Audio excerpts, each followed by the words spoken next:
Bonjour à tous.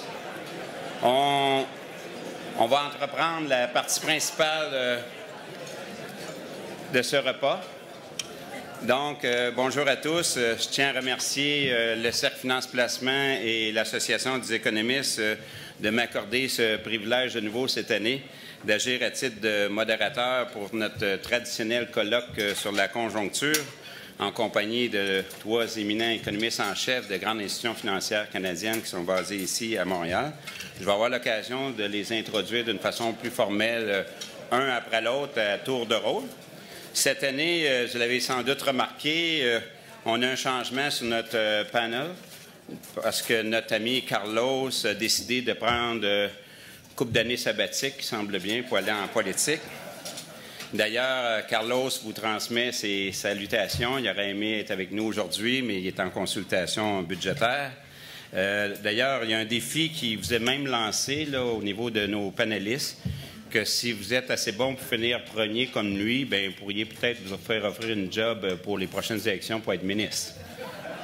Et si jamais vous finissez deuxième, troisième, qui sait, peut-être, au lieu d'être aux finances, de l'être au développement économique ou quelque chose du genre. Bon, donc, cette année, le Cercle Finance Placement et la SDEC ne pouvaient pas trouver meilleur moment pour tenir cette activité, puisque ça se fait dans un contexte d'un choc pétrolier, une baisse de plus de 50% du cours du pétrole, d'une annonce hier d'une première baisse du taux d'intérêt du taux directeur, une annonce surprise, la Banque du Canada, et qui plus est, pourquoi pas, même M. Draghi a mis l'épaule à la roue pour ce matin annoncer un assouplissement quantitatif massif. Donc, franchement, comme timing, Clément, Anne-Renée, on vous félicite, on ne peut pas demander plus. Fait que, comme les 350 participants là, dans la salle, moi, j'ai besoin de votre éclairage là, pour voir où qu'on s'en va dans cette prochaine année-là. Donc, au niveau de la logistique, je vais introduire chacun des participants à tour de rôle qui va nous parler à peu près à 10 à 12 minutes. Pour éviter de la duplication, on s'est entendu avec les panélistes pour couvrir différents sujets. Et par la suite, je vais animer une période de questions, d'échanges avec les panélistes. Commençons avec notre premier invité, donc le premier invité François Dupuis, que vous connaissez tous, qui détient une maîtrise en sciences économiques et un baccalauréat de l'Université de Montréal. Même en 2010, l'Université l'a honoré à titre de diplômé émérite. En fait, François a commencé sa carrière chez Desjardins en 1988. Depuis 2006, maintenant, il est vice-président économiste en chef aux études économiques au Mouvement Desjardins. Il a été président également de l'Association des économistes du Québec en 2011-2012, consulté par différentes entreprises, nos gouvernements pour planifier le budget. Ses fonctions l'amènent également à siéger sur différents comités, gestion de risque et différents comités au sein du Mouvement Desjardins. Donc, mesdames et messieurs, aidez-moi à accueillir François Dupuis.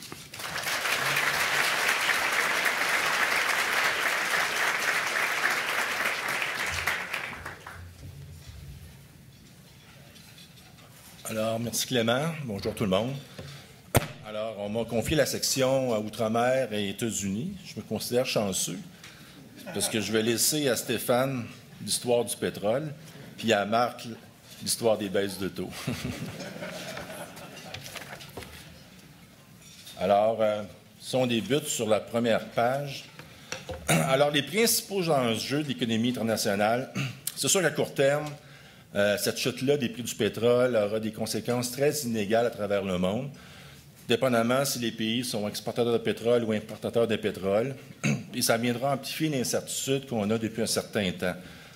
La toile économique, je vous dirais, elle va être encore très contrastée. Il y a beaucoup de désynchronisation à travers les économies, à travers les grandes zones économiques. L'automne dernier, lorsque je préparais les prévisions 2015 et 2016, je me disais, ben, enfin, on arrive vers un paysage qui se dégage, il y a moins de brouillard, ça va être plus facile. Malheureusement, 2015 risque d'être encore une année très volatile et peut-être au bout de la ligne, une année encore décevante au niveau des variables économiques. C'est sûr que dans l'ensemble, la baisse du prix du pétrole va continuer d'appuyer la reprise mondiale. Il y a quand même certains endroits où ça va bien, mais on parlera après des États-Unis. On le verra davantage au niveau du deuxième semestre, Le premier semestre va être vraiment une période d'ajustement. On va essayer de comprendre un peu où iront les prix du pétrole, si effectivement il y aura une remontée. Puis je dirais heureusement qu'il y a ça, parce qu'on aura un taux de croissance de l'économie mondiale d'environ 3,5 %, qui est à peu près le taux qu'on a depuis un certain temps. Donc, on n'aura pas une baisse plus marquée, mais surtout, on n'aura pas une hausse tant espérée vers les 4 %. Donc, on n'aura pas l'impulsion qu'on attend depuis un certain temps. Et cette baisse-là ne pourra pas contrebalancer, effectivement, le climat de morosité d'outre-mer. Donc, on va rester à peu près dans les mêmes eaux en termes de croissance, un peu plus positif pour certains. Par exemple, en zone euro, ça va monter un petit peu. On verra tantôt, un peu plus loin, il y a un tableau. Pour 2016, on prévoit que le PIB mondial va monter de 0,2 à 3,7 %. Donc, c'est rien de fulgurant. La baisse du pétrole a aussi d'autres conséquences. Elle accentue aussi le risque déflationniste. Déjà, en zone euro, on a des chiffres négatifs pour l'ensemble de l'année. On a vu ce matin la Banque centrale européenne enfin faire un vrai programme d'assouplissement quantitatif. On en parlera un peu plus loin. Les chiffres d'inflation annuels dans différents pays importants, comme aux États-Unis, mais on va se rapprocher du 0 %. Donc, temporairement, les chiffres mensuels vont indiquer des baisses, donc une décroissance de l'inflation. On aura des chiffres très faibles. Dans certaines régions, ça risque de désancrer un peu les attentes inflationnistes. On va avoir beaucoup de difficultés à voir qu'est-ce qui va arriver à l'inflation pour les prochaines années, même si on sait que ça risque d'être un phénomène temporaire, l'effet de la baisse du pétrole sur l'inflation. Normalement, ça devrait durer une année, mais si les prix perdurent, on ne sait pas. Ça dépend beaucoup du scénario de pétrole qu'on va utiliser. Naturellement, ça inquiète beaucoup les banques centrales, les marchés financiers. On voit que les taux long terme sont rendus plus bas que durant la crise. Donc, on voit qu'il y a une espèce de morosité de panique qui s'installe et qui est là encore. On a vu un matin, la BCE, hier, la Banque du Canada. Un geste de précaution. Moi, je pense que c'est plus que ça. On en discutera. Stéphane en discutera, il en discutera au niveau du panel. Les problèmes géopolitiques vont se poursuivre. Ça va alimenter davantage d'incertitudes. Les élections en Grèce en fin de semaine. Le parti d'extrême gauche qui devrait l'emporter et qui veut renégocier les ententes et se faire éliminer en totalité ou en partie la dette grecque. Donc, ça aussi, ça va rester. On voit qu'il y a des retours de tension avec l'Ukraine et la Russie. Il y a l'État islamique, les attentats. Donc, on voit que le portrait, malheureusement, va continuer. Dans beaucoup de régions, notamment la zone euro, il y a encore beaucoup de problèmes structurels qui n'ont pas été résolus. Donc, c'est un frein à la croissance. Donc, on voit que la toile de fond, malheureusement, outre-mer, elle n'est pas terrible. Et lorsqu'on regarde le deuxième tableau, c'est un graphique que j'ai piqué à la Banque du Canada, que j'aurais pu faire, que les prévisionnistes pourraient faire. C'est en rouge, c'est la croissance mondiale qu'on prévoyait en début d'année, et en bleu, c'est le résultat réel. On sait qu'en 2010-2011, les chiffres ont été bons parce qu'on avait beaucoup de dépenses publiques. Il y a beaucoup de stimulation via les dépenses publiques. Par contre, 2012, 2013, 2014, ça a déçu. C'est un pattern qu'à toutes les années qu'on a eu, il y a eu des vents contraires. On s'est aperçu que les répercussions de la crise ont été beaucoup plus graves, ont duré plus longtemps, l'incertitude a augmenté et il n'y a pas eu beaucoup d'actions politiques, des gestes politiques importants, surtout en Europe.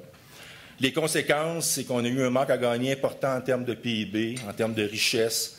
Les taux d'intérêt ont calé complètement, comme on va continuer de baisser, comme on voyait sur les tableaux tantôt. Et les banques centrales sont encore très inquiètes. La correction du pétrole, un mot, je laisse ça à Stéphane. Pour 2015, mais ça ajoute à l'incertitude à court terme. Sur le tableau, vous voyez que depuis 1986, c'est le 6e épisode de baisse de plus de 50 % du prix du pétrole. Ça dure un certain temps, ça peut durer quelques mois à un peu plus d'une année. Et il y a toujours une remontée des prix. C'est un phénomène classique. Le prix baisse en dessous d'un seuil de rentabilité. Il y a des gens qui arrêtent de produire, l'offre s'ajuste et finalement, on a un retour des prix. Donc, nous, on pense que les prix vont remonter en fin d'année 2015 aux alentours de 65-70. Donc, le scénario de reprise d'inflation va être là aussi. Par contre, à très court terme, ça amplifie le risque de déflation dans certaines zones et de désinflation, surtout en Europe, mais également à travers les pays du G20. Donc, c'est clair que c'est une situation qu'on ne voulait pas avoir. Les banques centrales, comme je disais tantôt, il y a eu des actions importantes. Hier, la Banque du Canada, la BCE ce matin. Ça va retarder les hausses de taux de la Fed. Donc, les hausses de taux prévues à la mi-année aux États-Unis, je pense qu'il faut les mettre à l'automne. Puis, je pense qu'il faut les mettre moins nombreuses. Même chose pour la Banque d'Angleterre. D'ailleurs, lorsqu'on voit l'augmentation de leur bilan, donc les assouplissements quantitatifs font en sorte que les banques centrales ne cessent d'injecter des liquidités dans l'économie. Donc, vous avez le multiplicateur du bilan. La Fed a multiplié son bilan par 5 fois, la Banque d'Angleterre par 4,7 fois. La zone euro, on devrait avoir près de 2,5. Ils ont tardé à faire, là, ce qu'on a pu comprendre du message d'un matin. La Banque du Japon sont à 3,3 fois depuis 2007, mais ils ont fait des programmes auparavant. Donc, naturellement, vous voyez, la courbe du Japon, elle est beaucoup plus prononcée. Donc, les banques centrales utilisent vraiment les armes de dernier recours et ils vont à plein régime. Je vous dirais que la situation est quand même relativement grave. Lorsqu'on approche d'une inflation très faible et d'une déflation, mais on a vu ce qui s'est passé au Japon. Moi, je considère de plus en plus qu'on commence à glisser vers un scénario alternatif de faible croissance économique et d'inflation très faible pour un bon bout de temps. Donc, le monde économique, et c'est ça on avait des échos un peu de ce qui se disait à Davos, au Forum économique, et les gens semblent également être très inquiets. Rapidement, la croissance par zone économique. Alors, en bas, dans le rectangle, vous avez la croissance du monde. C'est pour 3 années, 2014, 15 et 16. Donc, comme je disais tantôt, 2015, grâce à l'économie américaine en particulier, on va atteindre 3,5, mais c'est rien de fantastique. On va monter un peu à 3,7 en 2016, mais on ne voit pas encore une fois d'accélération à un niveau plus élevé que 4 ce qu'on aimerait avoir. Les pays où ça va bien aller, mais c'est les États-Unis, c'est du 3 naturellement, le Royaume-Uni aussi. Canada, les chiffres vont être un peu plus mitigés. Les chiffres pourraient être plus faibles, naturellement, si le prix du pétrole se maintient à un niveau plus bas plus longtemps. La zone euro, ça demeure toujours autour de 1 %. Et vous avez la Chine qui, quand même, amorce un ralentissement graduel de son économie. Alors, vous voyez que les zones de croissance sont beaucoup plus faibles et ça va causer plusieurs problèmes pour l'économie mondiale et indirectement pour le Canada. Je passe aux États-Unis. Alors là, la situation est toute inverse. Dans le contexte actuel, on se demande beaucoup si les Américains peuvent rejouer leur rôle de locomotive. J'y répondrai à la fin. C'est sûr que la baisse des prix du pétrole est un appui additionnel à la croissance déjà très forte. Je souligne que les derniers chiffres de PIB ont montré une croissance de 5 %. Donc, ils sont bien partis. Le consommateur est de retour. Les investissements, c'est sur une bonne lancée. C'est la fin des coupes au niveau des dépenses publiques. Donc, ils ont beaucoup de points positifs là, aux États-Unis. Ça va nous aider beaucoup. Là aussi, la baisse des prix de l'essence va amener une déflation temporaire. Dans leur cas, je pense que ça va vraiment être temporaire. Je ne pense pas qu'il faut avoir peur de ce qui se passe aux États-Unis. Là où peut-être que c'est un peu plus corsé, c'est au niveau du marché du travail. Il se crée beaucoup d'emplois. Par contre, la croissance des salaires est plutôt décevante. Donc, la Réserve fédérale regarde beaucoup cet indicateur-là pour savoir si ça va monter ses taux plus tôt ou plus tard. Il y a encore beaucoup de gens qui ne participent pas au marché du travail. Hein. Il y a encore beaucoup d'exclus. La qualité des emplois nouvellement créés, ce n'est pas la même qu'avant la crise. Ça, il faut prendre conscience de ça. Les travailleurs n'ont peut-être pas vraiment le gros bout du bâton en ce moment. Donc, les salaires pourraient tarder à s'accélérer malgré les nombreuses embauches. On le verra sur un graphique un peu plus loin. Par contre, une chose est certaine, c'est que les Américains, consommateurs et entreprises, ont repris confiance.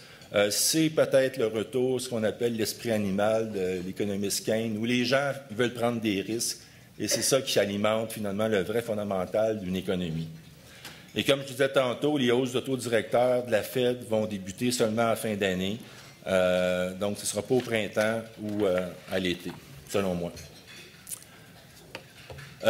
Pour le consommateur, bien, la baisse des prix de l'essence, on a une baisse d'un peu plus de 1,5 $1,5 le gallon. Donc, c'est eux qui sont très sujets au mouvement du prix de l'essence, mais c'est une bénédiction pour eux.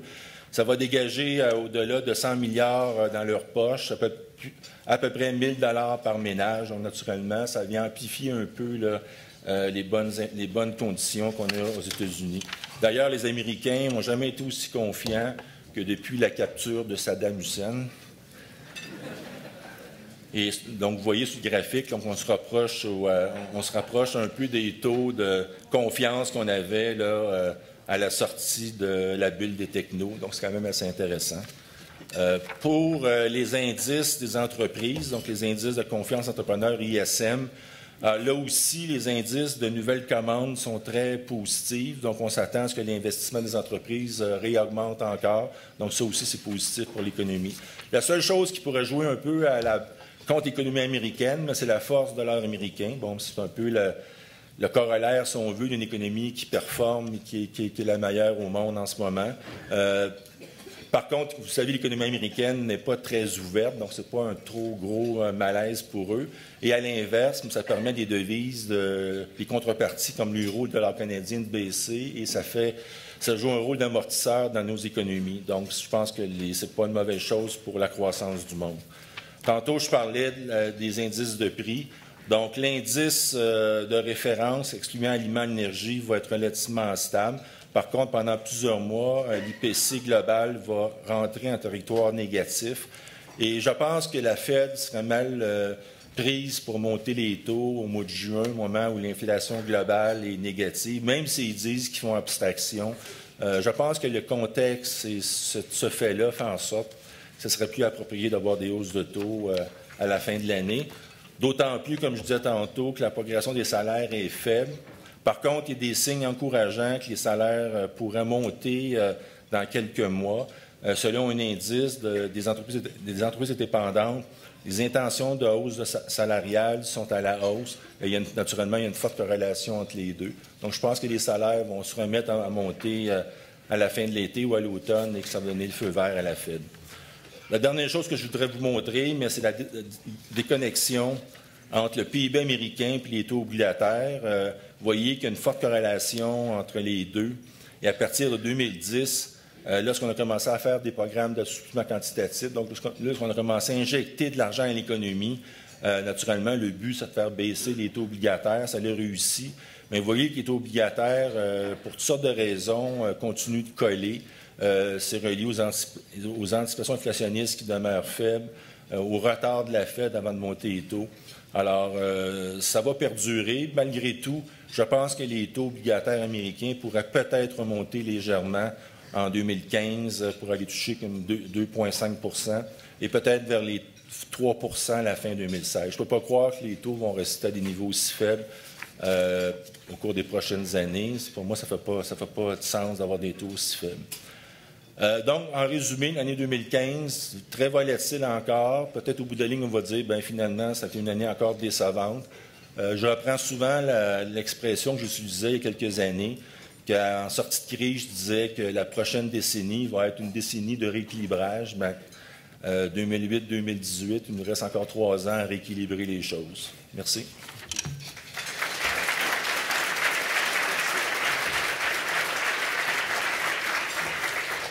Merci beaucoup, François. On aura l'occasion d'échanger davantage à la période de questions.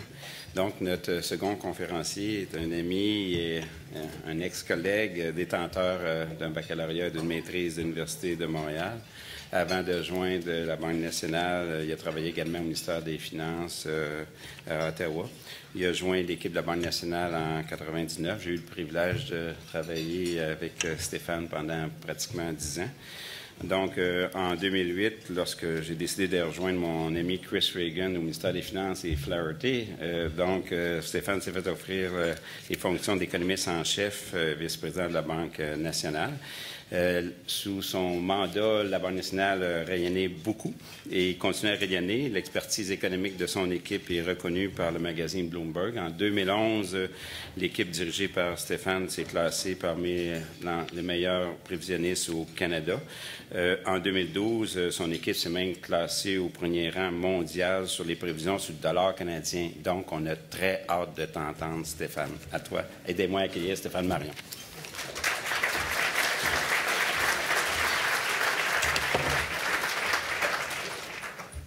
C'est une présentation sur le pétrole. J'espère que vous allez aimer ça. Je vais peut-être parler des sujets auxquels vous attendez ce midi. Je vais peut-être vous prendre de cours, mais je suis ouvert à parler de n'importe quoi au niveau de la période des questions. Je vais commencer. La problématique canadienne, c'est qu'on veut savoir qu'est-ce qui se passe autour de la planète. François vous en a parlé un peu. On veut savoir ce qui se passe aux États-Unis, mais on veut savoir aussi quelles seront les disparités régionales pour la suite des événements au Canada. La première question se posait au niveau mondial. Toutes les grandes institutions sont à reviser à la baisse leurs prévisions mondiales présentement. Moi, je vous dirais que ce n'est pas nécessairement un bon indicateur avancé, mais c'est ce qui se produit. Le problème qu'on a présentement, c'est d'essayer d'interpréter ce que nous dit le message du prix du pétrole. Historiquement, lorsque le prix du pétrole s'effondre, comme il le fait présentement, vous le voyez dans le graphique, la première grosse flèche bleue, ça se produit dans un environnement où la croissance mondiale s'écrase elle aussi. Or, cette fois-ci, c'est très paradoxal. On a un effondrement du prix du pétrole, mais des indicateurs mondiaux qui demeurent avec tendance haussière. Première constatation, ça doit être plus un choc d'offre qu'un choc de demande. Autre chose, au niveau du consommateur mondial, on sait qu'on bénéficie maintenant d'un prix à la pompe qui est beaucoup plus abordable. Puis en même temps, la baisse du prix du pétrole a des ramifications très, très importantes sur le reste du panier de consommation d'un consommateur mondial. Le prix des denrées alimentaires, qui avait monté de 18 % l'année passée, qui avait provoqué une augmentation de l'inflation mondiale, est maintenant en baisse de 16 %. Donc, pour un consommateur mondial, bon, l'essence coûte moins cher, la nourriture coûte moins cher, et en plus, j'ai une structure de taux d'intérêt qui est beaucoup plus basse que l'année passée. On parlait l'année passée de la vulnérabilité aux gens d'une augmentation de taux d'intérêt. Il y a des banques centrales qui sont en jeu présentement, qui jouent un rôle très important, mais on constate que j'ai aussi des taux d'intérêt en baisse. Tout ça dans un contexte où je n'ai pas des marchés financiers extrêmement stressés. Vous regardez les écarts sur le marché du crédit demeurent favorables, donc ce n'est pas un gel des conditions de crédit mondial comme en 2008-2009, que ce soit au niveau des pays développés, l'OCDE, les États-Unis, mais même les pays émergents, même si on parle d'un certain stress dernièrement, volatilité de devises oblige, c'est quand même pas aussi pire que 2008-2009.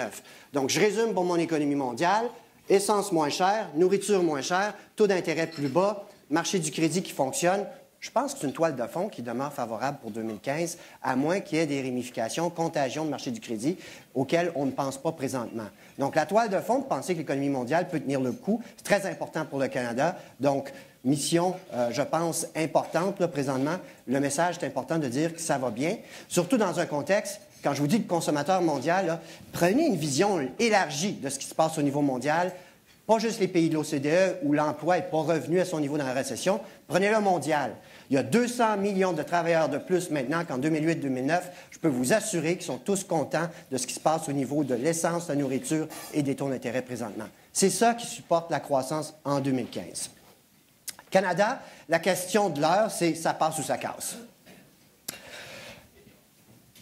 Le prix de l'énergie est fortement en baisse au point où la Banque du Canada est soudainement devenue très, très, très inquiète et pour cause, l'énergie est devenue une composante importante de l'économie canadienne. Si on prend une perspective historique, la dernière fois qu'on a connu un choc d'offres au Canada, ça s'est très mal terminé. C'est dans le milieu des années 80. Le prix du pétrole, en termes réels, s'était écrasé de 72 %. Présentement, on parle de 41 %. C'est beaucoup moins pire que le milieu des années 80, mais c'est quand même un choc d'offres qui peut avoir des ramifications très, très importantes pour l'économie canadienne. Donc, il faudra voir, dans un contexte mondial, quelle sera la réaction des producteurs autour de la planète. Et il y a beaucoup d'économistes dans la salle. Vous le savez que le prix d'un actif est généralement déterminé à la marge. Donc, qui sont les producteurs marginaux au niveau de l'essence, présentement, du pétrole? C'est les États-Unis avec la fameuse industrie la révolution énergétique américaine axée sur le pétrole de schiste.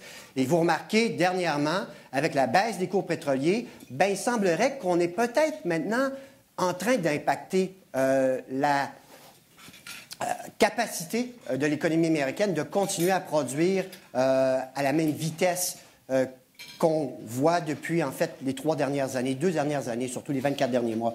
Donc, le nombre de foreuses pétrolières, ou rigs en anglais, si vous voulez, a baissé au cours des 8 dernières semaines, par la baisse la plus vertigineuse depuis la crise du crédit de 2008-2009. Moi, je pense que c'est un signal important qui pourrait nous amener à une stabilisation de la production marginale de pétrole. Donc, si on est Canadien, on regarde ça, on se croise les doigts, on dit s'il y a un impact au niveau de la production américaine, ça pourrait stabiliser le prix. L'autre chose, il ne faut pas juste regarder les Américains, ne soyons pas naïfs non plus. Au niveau de l'Arabie saoudite, on prend un pari très, très important présentement, à savoir, est-ce que je vais freiner la production américaine? C'est très possible. Mais qu'est-ce qui se passera au sein du reste des membres de l'OPEP? La réalité, présentement, c'est que même pour l'Arabie saoudite, à 50 $ le baril du pétrole, ils enregistrent un déficit au compte courant. Donc, on doit même faire appel à l'épargne étrangère. Historiquement, l'Arabie saoudite ne tolère pas ça. On peut avoir certains éléments compensatoires, mais moi, ce qui mène à vous dire, c'est l'objectif ou la vision de la Banque du Canada, à savoir qu'il est très possible que le prix du pétrole revienne à 60 $ d'ici la fin de l'année, ce qui est ma prévision. Je suis un petit peu moins agressif que la banque, mais quand même, ma prévision pour une hausse, je pense que ça se dessine autour de la production américaine, mais aussi au niveau de la capacité des pays de l'OPEP à pouvoir composer avec une baisse du prix du pétrole aussi violente qu'on voit, budget déficitaire, compte courant, balance des paiements problématique. Donc, moi, je pense que ça pourrait stabiliser. Niveau canadien, c'est extrêmement important ce qui se passe au niveau du pétrole. Je vais vous expliquer pourquoi. Même si l'année 2014 a été bonne au niveau de l'emploi canadien, pas au Québec, mais dans l'ensemble, au Canada, ça a été 200 000 emplois, vous devez constater qu'il y a 71 % de tous les emplois créés, décembre à décembre, qui ont été dans les 5 provinces de l'Ouest. 71 %. Donc, vous comprenez maintenant, donc 36 % du total qui était en Alberta seulement. Vous comprenez maintenant pourquoi la Banque du Canada est un petit peu inquiète, à savoir l'impact d'une décélération économique dans les provinces de l'Ouest sur l'ensemble de l'économie canadienne. Pourquoi? Bien, c'est parce que l'emploi dans les provinces de l'Ouest, là, maintenant, là, c'est pas comme dans les années 80, c'est maintenant un emploi sur 3 qui est dans l'Ouest, c'est 36 % des ventes au détail et c'est 42 % du PIB nominal. Ce sont des économies qui fonctionnent avec des termes de l'échange. Prix de la devise baisse, ça a un impact. Prix de la denrée baisse, ça a un impact immédiat sur le PIB nominal de ces provinces-là. Donc, quand on parle au Québec, ce sera une année, somme toute, correcte au niveau de la croissance en 2015. Bien, en Alberta, le PIB nominal, bien, il va baisser de 8 %. Donc, c'est un impact considérable sur la moyenne nationale, considérant le poids de ces provinces-là. De plus, l'Alberta a représenté, l'année passée, la formation de ménage, un ménage formé sur 2, formation de ménage, un ménage sur 2 a pris place en Alberta. Donc, ça vous donne une idée pourquoi l'Alberta prend une place prépondérante dans les décisions de la Banque du Canada d'hier. Par contre, là, faisons attention. Il ne faut pas aller trop loin de l'autre côté et dire que le Canada s'en va en récession parce que l'Alberta va mal. Il y a un impact de devise extrêmement important. En fait, les gens ne regardent pas ça ou ils n'en tiennent pas compte. Mais dans les 24 derniers mois, le dollar canadien s'est déprécié de 20 %. La dernière fois que c'est arrivé, jamais. 20 %. C'est très, très important. Donc, je pense qu'il y aura un impact au niveau des exportateurs cette année, au niveau de la profitabilité des entreprises. Donc, c'est pour ça qu'il ne faut pas être trop négatif non plus. On a des taux d'intérêt qui sont bas, ce n'est pas comme les années 90. Et le dollar canadien, maintenant, est revenu autour de 80 sous. Donc, bien en dedans de sa cible, normalement, ou de la fourchette qui est associée à la parité des pouvoirs d'achat, donc la fameuse valeur d'équilibre du dollar canadien. La dernière fois qu'on est allé à 80 sous, en dehors d'une période de récession, quand c'était un cycle baissier, bien, le début des années 90. Mais à l'époque, on avait des déficits budgétaires gargantuesques, on avait une Banque du Canada qui voulait tuer l'inflation, qui nous a amenés dans une grande récession au Canada. Ce que je veux vous dire, là, c'est qu'à 80 sous, présentement, pour un producteur canadien, c'est probablement la meilleure situation qu'on vit depuis plusieurs années parce qu'on a une économie en croissance, une économie mondiale en croissance avec un dollar super compétitif présentement. Donc, je ne veux pas lancer la serviette pour la croissance des exportations canadiennes. Je pense que ça pourrait aller mieux, mais il faudra moduler par rapport à ce qui se passe au reste du monde. L'autre chose que je veux dire, c'est avant d'être trop pessimiste sur les perspectives de pétrole à moyen terme, vous remarquerez que sur cette carte-ci, à droite, il y a énormément de régions maintenant qui subissent des pressions, un risque géopolitique beaucoup plus important. Avec le pétrole qui baisse présentement, il y a plusieurs pays producteurs de pétrole au sein de l'OPEC qui sont en rouge. Contrairement en 2008, il n'y avait pas de pays en rouge. Donc maintenant, au niveau géopolitique, on a une instabilité qui s'installe. Donc ça peut mener à des baisses, des interruptions à cause de troubles sociaux dans certaines régions productrices de pétrole. Donc, encore une fois, j'essaie de justifier la raison pour laquelle j'aurai un pétrole qui pourrait se stabiliser. Cela étant dit, côté québécois, une chose est certaine. Prix du pétrole plus bas veut dire inflation plus basse. François vous en a parlé. Ça veut dire un PIB nominal au Canada à l'échelle nationale qui sera en deçà de 2 % cette année. Ce sera le plus faible PIB nominal de l'histoire canadienne en dehors d'une période de récession depuis 1947. Donc, je n'ai pas mis la Grande Dépression. Côté québécois, bon, on regarde ça, on dit c'est correct. Mais en même temps, 2 %, n'oublions pas que la péréquation est déterminée sur la moyenne du PIB canadien, moyenne mobile, 3 ans. C'est peut-être la raison pour laquelle Carlos fait des calculs aujourd'hui. Mais ça, c'est important d'avoir une vision sur la croissance du PIB à moyen terme. Comment on fait comme Québécois pour compenser le fait que peut-être la péréquation sera réduite? On a beaucoup parlé de dire comment on fait pour augmenter la croissance québécoise. J'ai d'éminents spécialistes ici, Chris Reagan, Robert Gagné, qui peuvent vous dire on peut pallier à ça en augmentant la productivité. Et ça, ils pourront en discuter avec vous. Moi, je veux bien aborder dans cette histoire-là, mais en même temps, on peut parler de productivité, mais en même temps, il ne faut pas qu'il y ait de vent contraire au niveau de la croissance de la population. Donc, quelles sont les surconditions pour le Québec? Je pense, j'y vais avec la devise québécoise, fais ce que doit. Constatation importante, 80 % de la croissance de la population dans les prochaines années va provenir de l'immigration.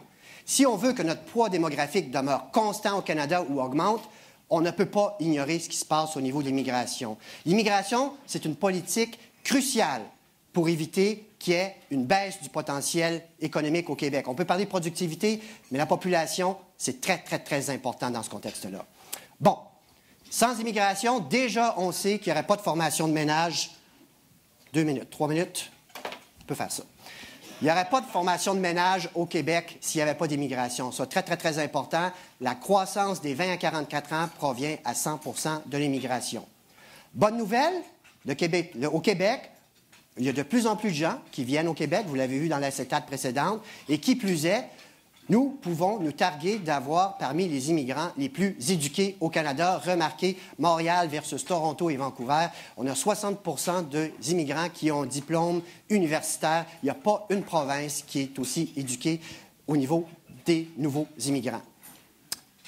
Par contre, pourquoi éducation et salaire ne vont pas ensemble? Nous avons aussi la plus grande proportion d'immigrants qui font moins de 60 000 $ au niveau des ménages. 79 % à Montréal, 65 % à Toronto, Calgary, Vancouver, plus bas. C'est étonnant quand même, hein, constatation. Ce qui fait en sorte que si les gens gagnent moins, bien, ils sont moins propriétaires. Donc, la formation de ménage au niveau de propriétaires est moindre à Montréal. 18 % des arrivants dans les 5 dernières années sont propriétaires, comparé à 39 % à Toronto, 49 %, 45 % à Vancouver. Qu'est-ce qui se passe? On choisit les gens en fonction des besoins économiques du Québec. On les prend éduqués. Pourtant, ils ne peuvent pas gagner autant qu'ailleurs. Il faut se poser une question, est-ce qu'il faut l'intégration du marché du travail? Donc, la réalité, si vous regardez à Montréal versus Toronto, les gens qui sont nés à Montréal, bien, le taux de chômage est plus bas. Par contre, au niveau des immigrants, c'est plus haut que toutes les autres villes au Canada. Pourtant, on est les plus éduqués. Qui plus est, on les choisit pour la langue. Or, ce qui est paradoxal dans ce graphique-là, c'est qu'un immigrant arrivé depuis moins de 5 ans, qui parle le français seulement, a un taux de chômage de 25 % à Montréal, et s'il déménage à Toronto puis il parle juste français, son taux de chômage, c'est 15 %. Est-ce normal? Puis c'est systématique. Indépendamment de la région où les gens originent, les taux de chômage sont plus élevés à Montréal que dans toutes les autres villes du Canada, même si on a une politique d'immigration différente des autres provinces. Je pense qu'il faut se poser une question là-dessus, parce que si les gens viennent chez nous et qu'ils ne se trouvent pas un job, bien, ils déménagent. Donc, on perd systématiquement 20 à 25 des gens qui entrent au Québec à tous les ans. Dans un contexte où le gouvernement fédéral augmente les quotas d'immigration cette année pour les faire passer à 300 000, le Québec, pour garder son poids économique, démographique dans le Canada, doit donc augmenter son nombre d'immigrants. Ça va nous aider même pour le PIB potentiel. Mais on ne peut pas faire ça s'il n'y a pas d'intégration au niveau du marché du travail. Puis là, il faut se questionner absolument là-dessus. Je pense que c'est très, très structurant d'avoir une politique qui serait modulée en fonction d'éviter de faire entrer des gens pour ensuite les perdre. Conclusion. Combien de temps il me reste, Clément? Je vais pour le Québec seulement, OK? On parlera des autres chiffres tout à l'heure. Réforme de la fiscalité, importante pour le PIB potentiel. Repenser le rôle de nos institutions, il faut absolument faire ça. Il n'y a pas de modèle sacro-saint qui perdure à travers des décennies et des décennies. La place au secteur privé, il faut redonner ça. J'ai déjà parlé de formation d'entreprise qui est décevante au Québec. L'immigration est peut-être une solution là-dessus. La reconnaissance des compétences de nos migrants, ça, c'est le message clé aujourd'hui. Puis je vous dirais que les ordres professionnels font partie de la solution au Québec à ce niveau-là. Moi, message clé, ne ratons pas le rendez-vous. Merci.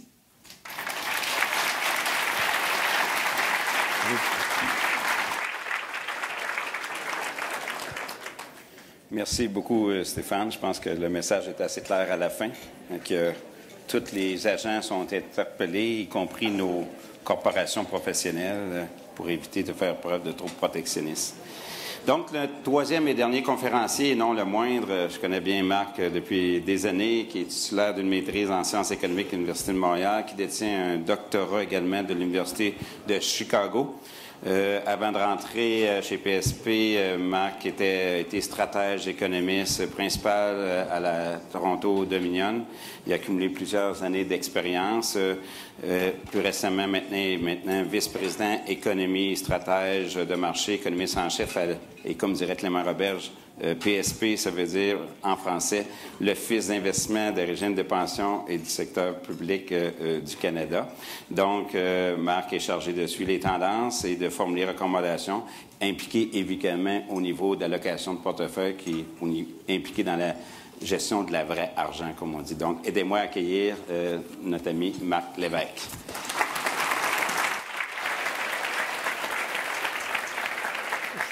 Je te remets ta feuille 3 minutes. Oui, je pense que j'ai au moins droit à mon 10 minutes, là, ou mon 12 minutes.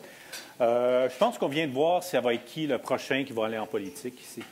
Alors, félicitations.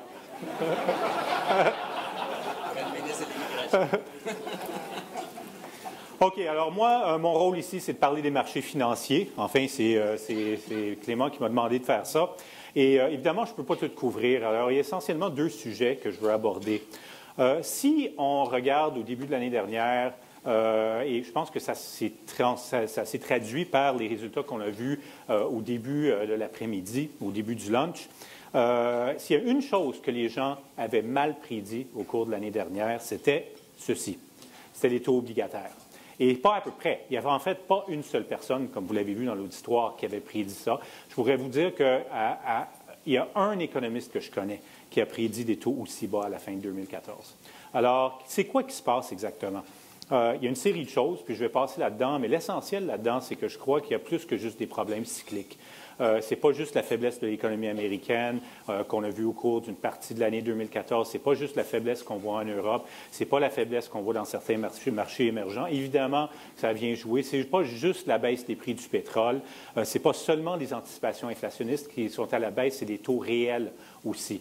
Alors, il y a beaucoup plus que ça qui se passe actuellement. Ce n'est pas juste une question cyclique, il y a aussi des facteurs structurels. Et moi, ce que ça pose comme possibilité, comme risque, si on veut, c'est le risque qu'on voit au cours de la prochaine année ou des 2 prochaines années, alors que les banques centrales commencent à augmenter leur taux d'intérêt, qu'on voit un retour de quelque chose qui ressemble un peu au fameux conundrum de Greenspan de 2005, c'est-à-dire une situation où les taux de court terme augmentent, mais les taux de long terme n'augmentent pas ou même continuent à baisser. Je ne pense pas qu'ils vont vraiment baisser à partir des niveaux actuels parce qu'ils sont déjà rendus extrêmement bas.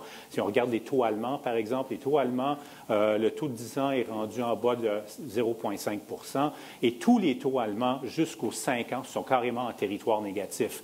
Moi, quand j'allais à l'école, j'étais dans la classe de Robert Gagné, qui est ici, on nous avait enseigné que des taux nominaux négatifs, c'est impossible. Bien, c'est carrément possible parce que c'est ça qu'on voit présentement en Allemagne. Alors, clairement, il y a quelque chose que plus que des facteurs cycliques qui viennent jouer, qui pourraient effectivement soulever le risque qu'on voit des taux extrêmement faibles perdurer malgré le fait que les banques centrales augmentent leur taux d'intérêt à court terme. Alors, premier facteur, c'est l'épargne mondiale. Si on regarde l'épargne mondiale, ça demeure à un niveau extrêmement élevé. En fait, si on regarde le total de l'épargne en pourcentage du PIB dans le monde, on est rendu à des niveaux qui sont comparables aux niveaux qui avaient lieu lorsque Greenspan parlait de son conundrum avant le début de la crise financière.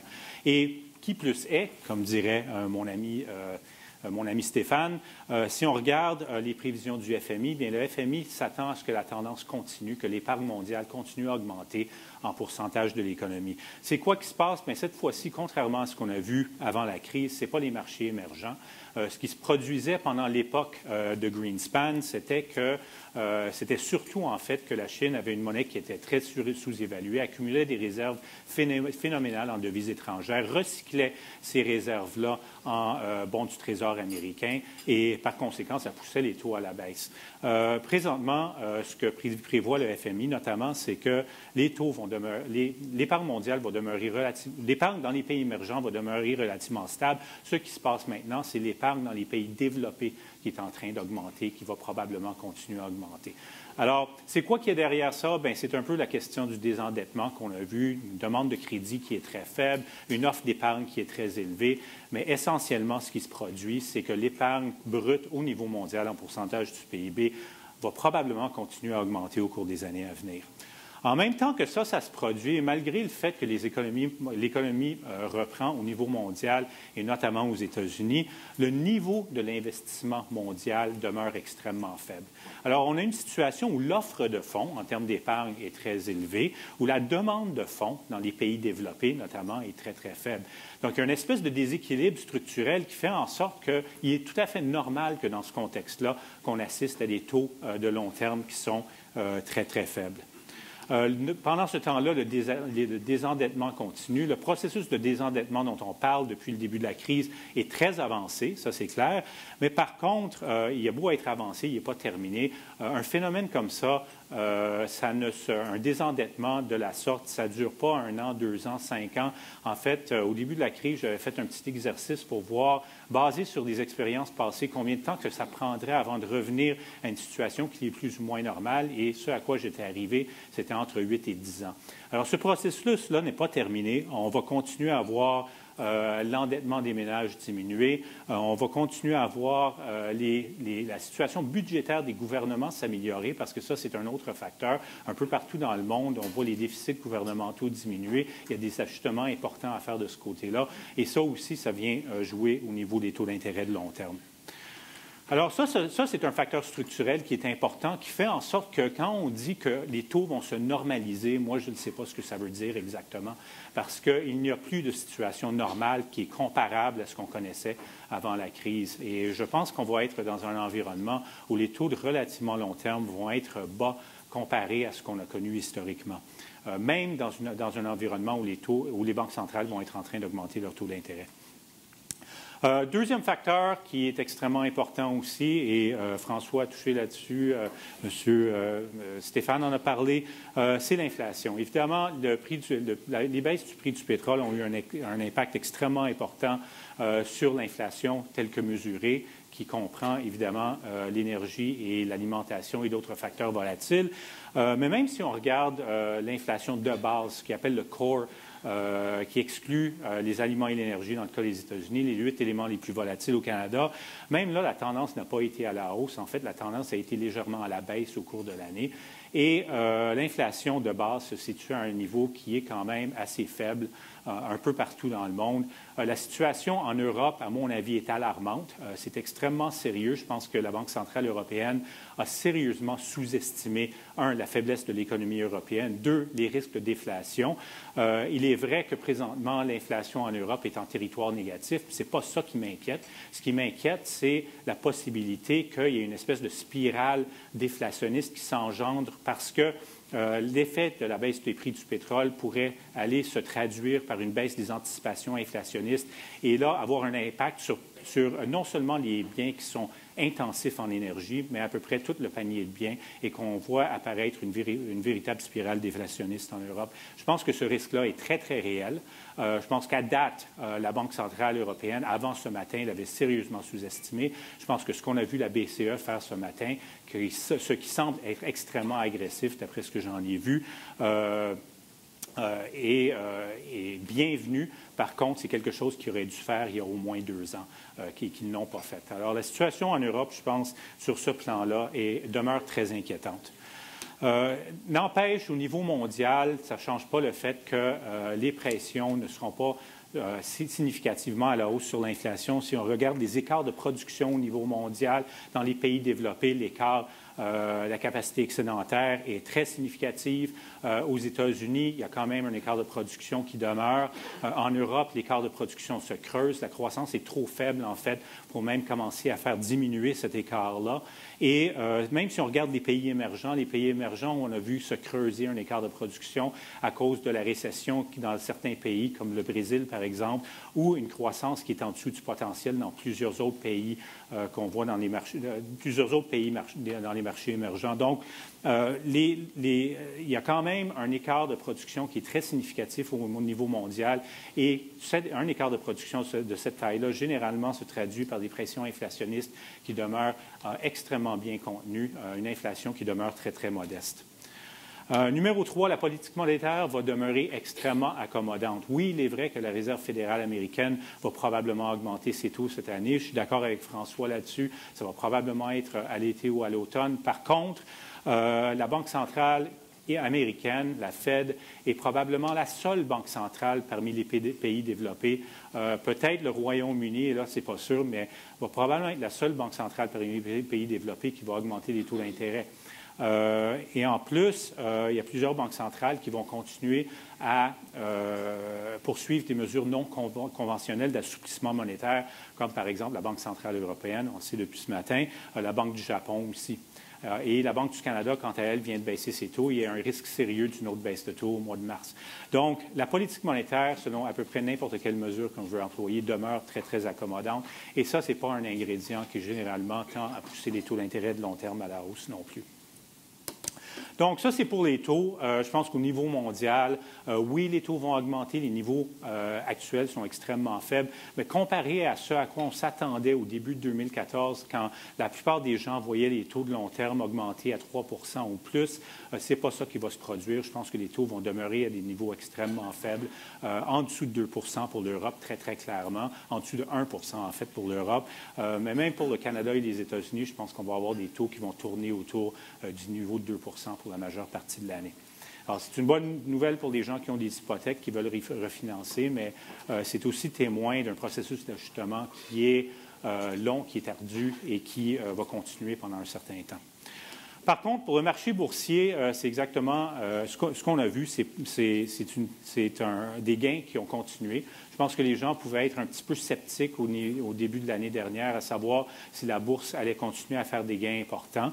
On a eu des gains. Par contre, la situation est devenue de plus en plus volatile. On a eu une coupe de correction au cours de l'année. Et c'est clairement les États-Unis qui ont surperformé à peu près tous les autres marchés. Pas surprenant étant donné les perspectives américaines.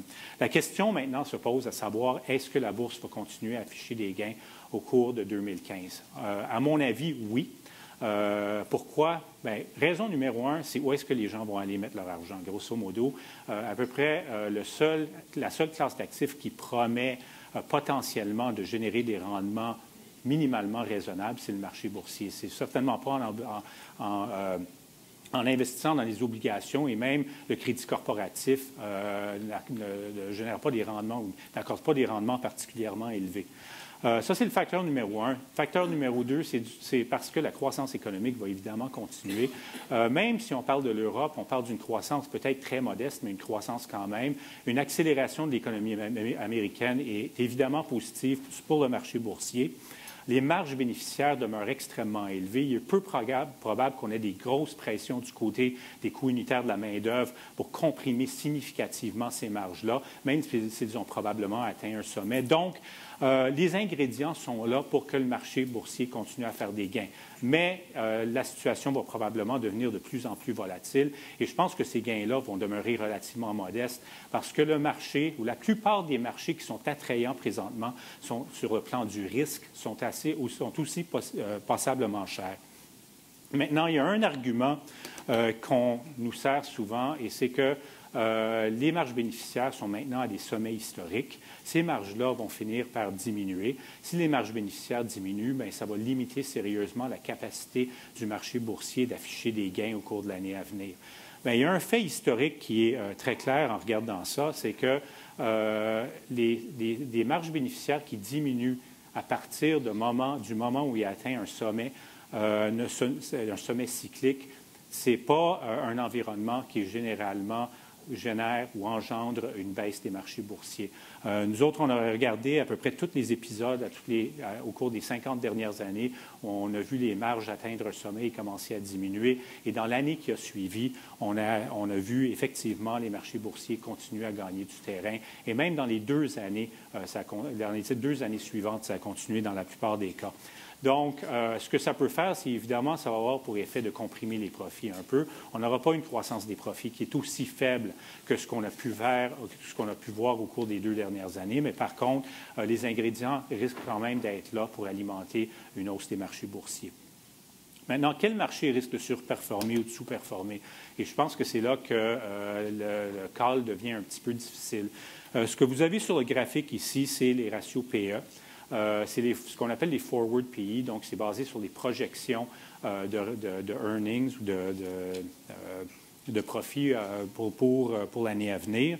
Ce que vous avez sur le graphique, c'est normalisé, donc on a essayé de rendre les différents marchés comparables. Vous avez pour les 10 dernières années essentiellement l'éventail des rendements qui ont été affichés par ces marchés-là. Et vous avez un écart type, un range d'un écart type qui est établi sur le graphique par les petites lignes horizontales. Et ce que vous pouvez voir, c'est qu'il y a un certain nombre de marchés qui sont assez sérieusement surévalués, notamment les États-Unis. Mais en fait, les marchés qui sont les plus surévalués sont les marchés qui sont généralement considérés comme étant les moins risqués. Alors, pour que les marchés mondiaux continuent à gagner du terrain, primo, il va falloir que les investisseurs veuillent prendre plus de risques. Ça, c'est assez évident. Et numéro 2, je pense qu'il y a quand même du potentiel dans certains marchés qui sont moins surévalués que d'autres. Il y a le potentiel pour que ces marchés-là gagnent du terrain. Notamment, il y a le Canada. Je pense que le Canada a sous-performé sérieusement au cours de 2014. Maintenant, avec la Banque du Canada qui baisse les taux, avec le dollar canadien qui se déprécie, avec l'économie américaine qui s'accélère, et un facteur dont va bénéficier le Canada, avec la transition de l'économie canadienne vers des exportations un peu plus fortes. Les ingrédients sont là, je pense, pour que le Canada comble un peu de cette sous-performance et finisse par surperformer plusieurs marchés, dont les États-Unis. En Europe, il y a plusieurs marchés aussi qui pourraient être positionnés pour surperformer, surtout avec la Banque centrale européenne qui fait de l'assouplissement quantitatif, surtout avec l'annonce de ce matin. Et je crois qu'il y a des marchés européens qui vont probablement surperformer les États-Unis aussi. Donc, croissance modeste de la bourse pour les États-Unis, croissance un peu plus forte probablement pour le Canada et certains pays européens, pourvu effectivement que la Banque centrale européenne continue à faire ce qu'elle a annoncé qu'elle allait faire ce matin. Alors, c'est ça que j'avais à dire là-dessus et merci beaucoup.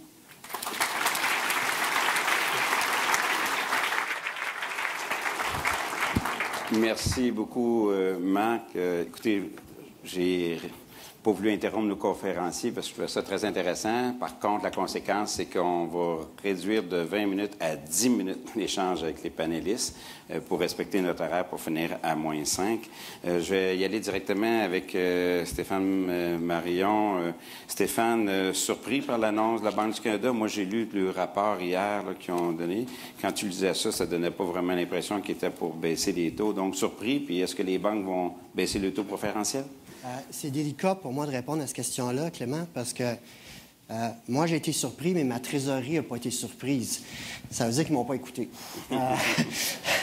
Donc, ils ont eu raison. Donc, moi, j'ai été surpris parce qu'il était clair que la Banque du Canada ne pouvait pas monter les taux, mais il semblait encore un peu tôt pour voir la ramification de la décélération dans l'Ouest canadien. On ne la constate pas encore. Le mois passé, on a atteint un emploi de tous les temps dans le secteur pétrole et gaz albertain.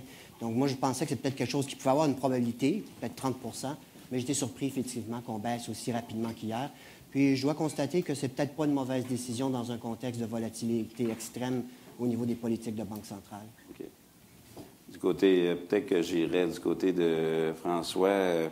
Parle-nous donc un peu de la Réserve fédérale avec des taux qui ont, 100 points de base, quasiment plus bas que un an. Penses-tu qu'ils vont changer un peu leur stratégie avec tout le monde qui imprime de l'argent autour de la planète? Ça serait-tu un temps peut-être de repenser puis d'arrêter d'investir les coupons, peut-être de leverager le balance sheet, pas attendre 3-4 ans, mais commencer ça plus tôt, puis peut-être ça surprendrait le marché, mais changer un peu leur stratégie? Comment tu verrais ça?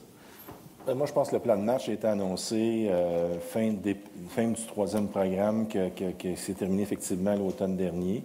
Après ça, ils nous ont dit qu'il y aurait une période de temps considérable avant la première hausse de taux. Donc, quelque part, là, on pensait que c'était l'été. Comme je disais tantôt, ça va peut-être être plus l'automne.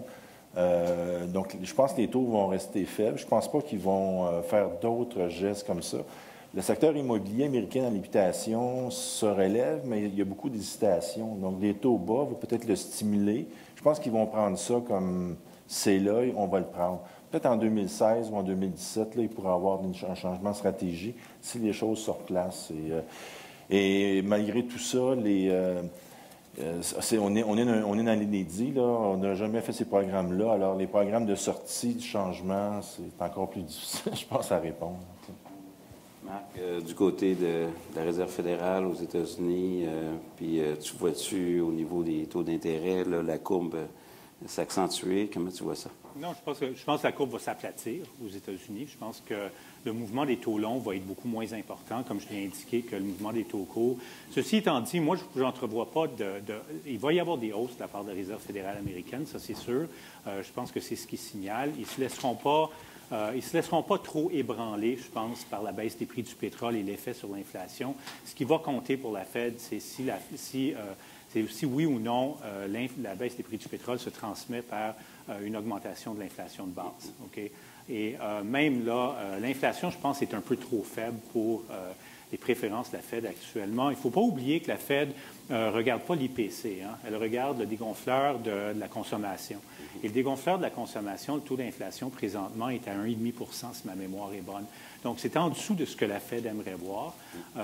Évidemment, ça, c'est quelque chose qui, normalement, devrait faire en sorte que la Fed ne sera pas trop agressive avec les hausses de taux. Maintenant, moi, j'entrevois deux hausses de taux. Ils vont probablement commencer à l'été ou à l'automne, comme l'a dit François. Avec ça, je suis d'accord. Donc, oui, il va y avoir des augmentations de taux au cours de l'année. Justement, on est rendu aux prévisions. Je ne sais pas si on pourrait amener le tableau à l'écran. Je ne sais pas si les gens ont complété la petite prévision, la feuille que vous avez là, à vos tables pour les prévisions de l'an prochain. Fait que ceux qui ne l'ont pas déjà complété, on va vous donner une petite chance. Vous allez avoir la prévision au niveau de nos panélistes qui, normalement, on va l'afficher. Bon, donc, on le voit. Fait que... Donc, notre ami Marc, oui, c'est ça, tu vois des hausses de taux aux États-Unis, 75 points de base. Je remarque au Canada que... OK, donc, Stéphane, François, donc, vous voyez une autre baisse de taux d'intérêt, là, vous autres, au Canada, là. Surpris hier, mais il va nous peut-être surprendre encore, mais il va mieux communiquer, sans doute, cette fois-ci. Donc, tu vois, Stéphane, une autre baisse de taux, puis le dollar canadien... Tu as été classé parmi les meilleurs rangs mondiaux sur le dollar canadien en 2012. Donc, là, 78 cents pour ceux qui n'ont pas complété le feuille. On a une petite chance. Donc, il y a deux choses en jeu ici. C'est que même si on a une baisse de taux de la Banque du Canada, à moins que vous me corrigiez, je n'ai pas pu lire mon téléphone, mais il n'y a pas encore eu de baisse de taux préférentiel annoncée par les banques. Donc, pour être conséquent, peut-être que M. Poloz n'a pas le choix que d'en faire une deuxième. Ce sera une politique d'assurance supplémentaire. Mais la vraie raison fondamentale à ma prévision, Clément, c'est qu'on sait que toute la saison des budgets gouvernementaux a été repoussée. Donc, la Banque du Canada ne connaît pas encore les paramètres avec lesquels elle doit travailler. Est-ce que ce sera un stimuli budgétaire ou, en fait, plutôt des budgets qui seront non stimulants, donc restrictifs à la croissance? Dans l'incertitude, juste pour être conséquent avec les décisions d'hier, on doit baisser d'un autre 25 points. OK. Donc, pétrole, il n'y a personne qui voit le prix rester à 40, 50 $. Tout le monde est autour de 60, si je comprends bien. Facteur de risque. La Banque du Canada, hier, disait que si c'était 50 au lieu de 60, ils ne touchaient pas encore leur croissance économique. Donc, on se croise un peu tous les doigts pour... Moi, je pense que le rapport d'hier, il était à demi fait, dans le sens que lorsqu'ils ont fait tourner leur modèle de prévision économique, c'était en décembre, et avec des hypothèses de pétrole plus élevées. Moi, je le prends comme un rapport beaucoup plus négatif dans les faits. Et son assurance, le mot assurance, je n'ai pas tellement aimé. Je pense qu'ils se rendent compte qu'on est dans un scénario un peu alternatif. On n'a pas prévu une baisse si prononcée, puis une baisse qui va durer peut-être plus longtemps que prévu à cause de la réaction de certains pays de l'OPEP qui veulent casser certains producteurs là, qui produisent à 80 et plus. Là, on dirait qu'on veut changer un peu les règles du jeu sur la scène mondiale. Alors moi, je pense que la Banque va être obligée de faire une autre baisse de taux prochainement. Donc, au niveau, je regarde au niveau de la bourse, tout le monde voit ça plus haut. Moi qui disais à ma belle-mère qu'on serait dû pour un rendement négatif à la bourse de Toronto cette année, il va falloir que je l'appelle après-midi pour dire que, je sais pas, tu sais, la moitié... Les ressources naturelles, les banques, c'est 2/3 du marché. Le pétrole baisse de 50 %, puis les banques tardent à baisser le taux directeur parce qu'ils ont des problèmes à la trésorerie, je me dis franchement. Mais il va falloir que je l'appelle, ça l'après-midi, parce que je serai tout seul là-dedans. Donc, la bourse devrait bien aller. Allons au prix de l'or. Tiens, Marc, 1000 $ sur l'or. Parce que, tu sais, il y a bien du monde qui vient ici juste pour savoir ça va être quoi le prix de l'or, okay, puis on est curieux de savoir. C'est triste parce que ça, j'ai juste mis un chiffre. Là. Okay. Je vais être honnête, là. Je vais être très honnête. Je vais probablement être la personne la plus honnête ici. Moi, je ne comprends rien au prix de l'or. J'ai jamais rien compris au prix de l'or et je ne comprends toujours rien au prix de l'or. Alors, la seule chose qui fait bouger le prix de l'or, c'est la psychologie des marchés. C'est tout. Et la psychologie des marchés est extrêmement volatile. On dirait qu'on a affaire à une gang de schizophrènes, des fois, lorsqu'il s'agit du prix de l'or. Parce que le prix de l'or se met à augmenter. Les gens achètent de l'or quand il y a un risque d'inflation.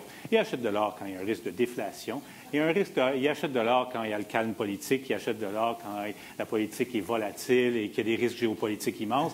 Il y a toujours une raison d'acheter de l'or ou de ne pas acheter de l'or. Mais d'une façon ou d'une autre, c'est ça. Alors, ce que j'ai fait là, j'ai regardé ça, j'ai dit, écoute, je vais mettre un chiffre, mais 1000. En tout cas, tu vas avoir tu vois le prix du prévisionniste le plus honnête, c'est sûr, sûr. Le pire, c'est que je vais probablement avoir raison. Je me demandais qu'est-ce qu'il enseignait à l'Université de Chicago. Tu avais un doctorat, donc là, maintenant, je sais les méthodes de travail. Écoutez, je me sens... Oui, des modèles à l'Université de Chicago. Je me sens un peu mal à l'aise de mettre fin à cette période d'échange. Comme je dis, on a commencé un petit peu plus tard et les conférenciers étaient tellement intéressants, je n'osais pas les interrompre. Donc, en votre nom, je voudrais vraiment remercier nos conférenciers qui sont très sollicités. Vous savez, leur emploi du temps est très occupé et qui prennent la peine de venir avec nous ici aujourd'hui. Je remercie également les gens cet après-midi, les conférenciers qui vont continuer au niveau de ce colloque-là. Donc, au nom de la SDEC, au nom du Cercle Financement, merci de vous être déplacés et à l'an prochain. Je vais laisser la parole à mon ami Clément Roberge. Merci beaucoup.